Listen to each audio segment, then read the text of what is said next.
Hi everyone. Today we are going to discuss about a very interesting topic, the agriculture.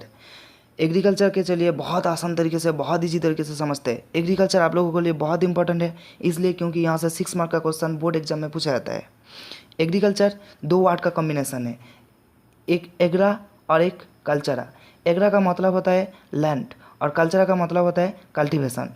So agriculture का meaning हुआ cultivation of land, but present time agriculture का definition change हो गया है। चलिए agriculture का definition क्या होता है वो देखते हैं। एग्रीकल्चर एग्रीकल्चर एक ऐसा आर्ट और साइंस सिस्टम है जहाँ पर different kinds of crop production होता है। ओनली क्रॉप प्रोडक्शन नहीं, यहाँ पर राइजिंग ऑफ लाइव स्टॉक भी होता है। राइजिंग ऑफ लाइव स्टॉक मतलब हम लोग घर में डिफरेंट काइंड्स ऑफ एनिमल रखते हैं, जैसे काऊ, पिग्स एट्सेट्रा। क्यों रखते हैं? क्योंकि यहाँ से हम लोगों को मिल्क या meat, different product, animal product मिलता है। सो एग्रीकल्चर वो साइंस आर्ट सिस्टम है जहाँ पर क्रॉप प्रोडक्शन भी होता है और जहाँ पर different type of animal product भी मिलता है। उसी सिस्टम को हम लोग एग्रीकल्चर बोलेंगे। अब देखते हैं इंडियन एग्रीकल्चर सिस्टम के बारे में। इंडियन एग्रीकल्चर सिस्टम एक प्राइमरी एक्टिविटी है क्योंकि ये डायरेक्टली नेचर के साथ रिलेटेड है। On the another hand 75% people agriculture के साथ डायरेक्टली एसोसिएट है, इसलिए इंडियन एग्रीकल्चर सिस्टम को प्राइमरी एक्टिविटी के अंदर रखा जाता है। चलिए अब देखते हैं types of farming. Types of farming 3 part में डिवाइड है। एक क्या क्या है? Primitive subsidence farming, intensive subsidence farming और कमर्शियल फार्मिंग। चलिए इसको भी बहुत आसान तरीके से समझते हैं। फर्स्ट आता है primitive subsidence farming. Primitive subsidence farming का मतलब है बहुत पुराना, बहुत ओल्ड मेथड, जहाँ पर small size of land use होता है और ये मेजरली ट्राइबल रीजन पीपल के लिए या ट्राइबल पीपल के लिए। ट्राइबल्स पीपल वो पीपल होते हैं जो जंगल या फॉरेस्ट रीजन में रहते हैं। इसमें किसी भी टाइप का मॉडर्न एग्रीकल्चरल टूल्स जैसा ट्रैक्टर, हार्वेस्टर यूज नहीं होता है। ये मेजरली लेबर इंटेंसिव है, मतलब ये एनिमल और लेबर दोनों के ऊपर बहुत ज़्यादा डिपेंड करते हैं क्योंकि यहाँ पर किसी भी टाइप का मशीनरी यूज नहीं होता है। ये डायरेक्टली नेचर के ऊपर बहुत ज़्यादा डिपेंडेंट है, जैसे rainfall, natural fertility of soil, इसके ऊपर क्रॉप प्रोडक्शन डिपेंड करता है। और फार्मर्स जो क्रॉप प्रोडक्शन करता है ये सेल्फ कंज्यूम के लिए प्रोडक्शन करता है, मतलब यहाँ पर एक्स्ट्रा प्रोडक्शन या सरप्लस प्रोडक्शन नहीं होता है, इसलिए सेल्फ कंजम्पशन बहुत ज़्यादा होता है। अब देखते हैं एक interesting things. Primitive subsidence agriculture को और भी एक अलग नाम पर जाना जाता है जिसको slash and burn agriculture system बोला जाता है। और ये slash burn agriculture system shifting cultivation नाम पर भी जाना जाता है। क्यों, इसको देखते हैं थोड़ा सा।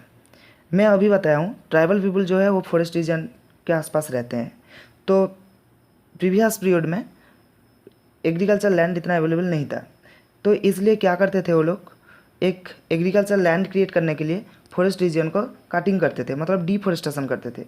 उसके बाद वहाँ पर आग जला देते थे, मतलब स्लैश एंड बर्न करते थे।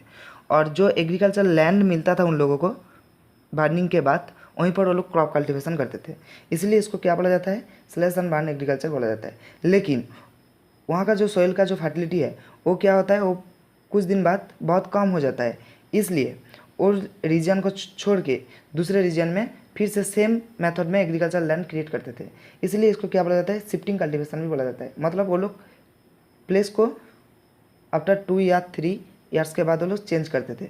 इसमें different kinds of environmental degradation, environmental pollution origin होता है, ये इसका डिमेरिट्स है।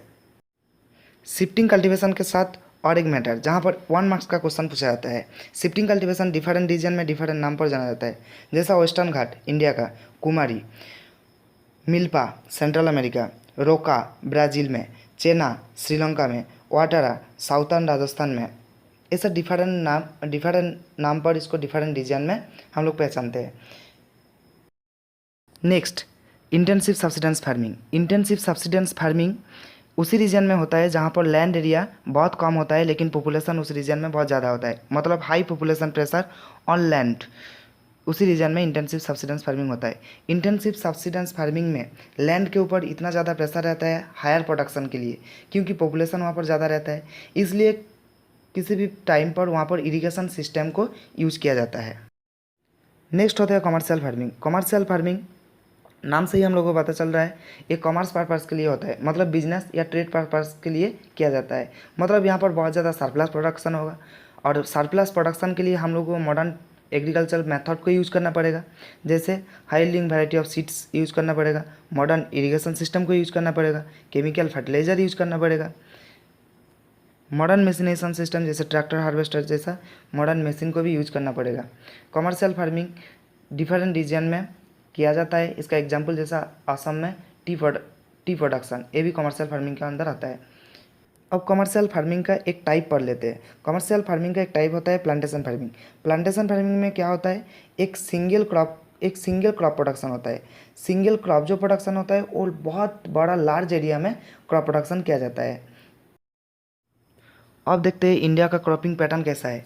इंडिया का क्रॉपिंग पैटर्न का मतलब क्या होता है, एनवायरमेंटल जो डिफ्रेंसिएशन मिलता है इंडिया में, मतलब किसी टाइम बारिश ज़्यादा हो रहा है तो किसी टाइम बारिश कम हो रहा है, तो एनवायरमेंटल डिफ्रेंसिएशन के ऊपर डिपेंड करके इंडियन क्रॉपिंग पैटर्न 3 टाइप में डिवाइड किया गया है।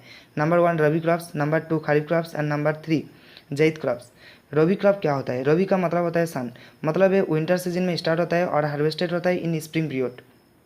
रबी क्रॉप के लिए मेजर जो क्रॉप होता है वो क्या क्या है, wheat, barley, gram, mustard etcetera. Rabi crop India का कौन सा पोर्शन में देखने के लिए हम लोगों को मिलता है, ये मेजरली नॉर्थ वेस्टर्न स्टेट्स जैसा पंजाब, हरियाणा, हिमाचल प्रदेश में, क्योंकि north western state winter season में बहुत कम अमाउंट में रेनफॉल रिसीव करता है और जो रेनफॉल क्रॉप को ग्रो करने के लिए बहुत हेल्प करता है। नेक्स्ट होता है खरीफ क्रॉप्स। खरीफ क्रॉप्स एक्चुअली रेनफॉल के ऊपर डिपेंड करता है। इसको मानसून क्रॉप्स के नाम पर भी जाना जाता है, जिसका हार्वेस्टेड का टाइम सितंबर टू अक्टूबर होता है। मेजर खरीफ क्रॉप्स क्या क्या है, rice, jute, groundnut, cotton etcetera. अब देखते हैं खरीफ क्रॉप्स कौन सा रीजन में होता है, उड़ीसा, आंध्र प्रदेश, तमिलनाडु, केरल, महाराष्ट्र, उत्तर प्रदेश एट्सेट्रा। नेक्स्ट जो रबी और खरीफ के बीच में होता है वो होता है ज़ैद क्रॉप्स, मतलब March to June. Zaid crop का example different kinds of vegetables या फूडर क्रॉप्स। आप यहाँ से रबी एंड खरीफ क्रॉप का इन्फॉर्मेशन नोट कर सकते हो।